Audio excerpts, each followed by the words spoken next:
বন্ধুরা, আজ আমি তোমাদের নেক্সট ক্লাস নিয়ে চলে এসেছি আরও কিছু ইম্পর্টেন্ট কোশ্চেন। তার মধ্যে ইতিহাসের কিছু মূল্যবান তথ্য, গুরুত্বপূর্ণ খুবই নিয়ে কোশ্চেন নিয়ে আলোচনা করব। তার মধ্যে ইম্পর্টেন্ট কোশ্চেন হচ্ছে খ্রিস্টাব্দ কাকে বলে। খ্রিস্টাব্দ তোমাদের মনে অনেকেই এটা নিয়ে খুব আলোচনা আছে। মানে খ্রিস্টাব্দ অনেকেই জানে না খ্রিস্টাব্দ কী, কোথা থেকে এসেছে বা কাকে বলে। খ্রিস্টাব্দ আমরা এমনি খ্রিস্টাব্দ পড়েছি বা খ্রিস্টাব্দ সম্বন্ধে আমরা কেউ অনেকেই জানো না বা অনেকেই জানো, সেটা নিয়ে আমি তোমাদের যারা জানো না তাদের জেনে না, আর যারা জানো সেটা আর একটু ভালো করে জেনে নাও, সেটা নিয়েই আলোচনা করবো। তাহলে চলো বন্ধুরা, আজ আমি তোমাদের খ্রিস্টাব্দ কাকে বলে সেটাই পড়ব। যীশুখ্রিস্টের জন্মের সময়কালকে ধরে যে অব্দ বা সাল গণা হয় তাকে খ্রিস্টাব্দ, মানে যীশুখ্রিস্ট জন্মের সময়কালকে ধরেই এই অব্দ বা সাল গোনা হয়, সেটাই তাকে বলে খ্রিস্টাব্দ। সাধারণভাবে খ্রিস্টাব্দ অনুসারে ইতিহাসে সাল তারিখ হিসেবে, মানে সাধারণতভাবে খ্রিস্টাব্দ অনুসারিত ইতিহাসে সাল বা তারিখ থেকেই খ্রিস্টাব্দ ধরা হয় হিসেবে ধরা হয়। যেমন খ্রিস্টাব্দ হচ্ছে যুক্তাক্ষর করলে খ্রিস্ট যুক্ত অব্দ, তা হচ্ছে খ্রিস্টাব্দ। বুঝেছো বন্ধু?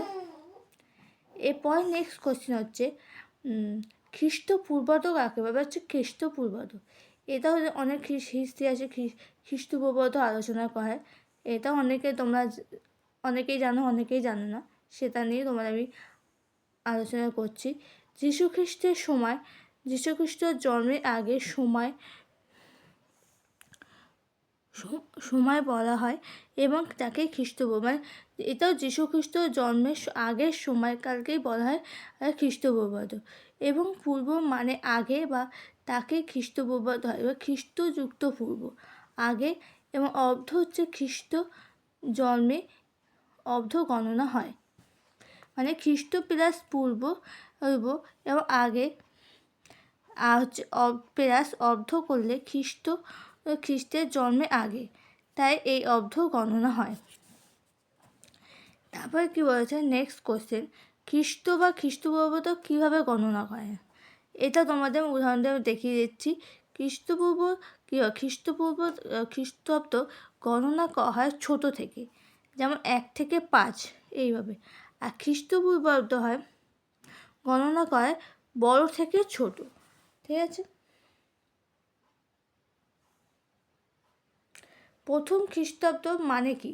প্রথম খ্রিস্টাব্দ মানে হচ্ছে যিশু যে বছরে জন্মেছিল। মানে প্রথম খ্রিস্টাব্দ মানে কি, যিশু যে বছরে জন্মেছিল সেটা, মানে প্রথম খ্রিস্টাব্দ মানে হচ্ছে যিশু যে জন্মেছিল সেটা। ওকে, নেক্সট। তারপর হচ্ছে যে গুপ্তাব্দ কাকে বলে। গুপ্ত সম্রাট প্রথম চন্দ্রগুপ্ত একটি অব্দ গণনা চালু করে, মানে গুপ্ত সম্রাট প্রথম এই গুপ্ত সম্রাটটাই প্রথম চন্দ্রগুপ্ত একটি অব্দ গণনা করে, তাকে গুপ্তাব্দ বলে। এবার কবে নাগাদ গুপ্তাব্দ গণনা শুরু করে? 319 থেকে 320 এই নাগাদ গুপ্ত গণনা শুরু করেছেন। ঠিক আছে?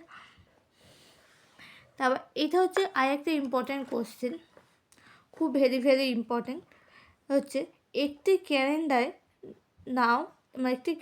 নাও, সেটি ভালো করে দেখো কোন বঙ্গাব্দ, কোন শকাব্দ এবং কোন খ্রিস্টাব্দে এই ক্যালেন্ডারটা সেটি। দেখো, বঙ্গাব্দ হচ্ছে 1423, শকাব্দ হচ্ছে 1938, আর খ্রিস্টাব্দ হচ্ছে 2016 ছাপা হয়। ঠিক আছে? এটাই তোমরা অনেকেই জানো না, আবার অনেকেই জানো। যারা জানো না তারা এটা ভালো করে লিখে নিও, নোট ডাউন করে নিও, আর যারা জানো তারা একবার ভালো করে জেনে নাও। ওকে, তা আজকের মতো এইটুকুই আমি তোমাদের বোঝালাম বা এইটুকুই নোটস দিলাম। আবার নেক্সট ক্লাসে বাকি নোটস বা কোশ্চেন নিয়ে আমি চলে আসবো। ওকে, আজকের মতো ভিডিওটা ভালো লাগে লাইক, শেয়ার, সাবস্ক্রাইব করে দেবো।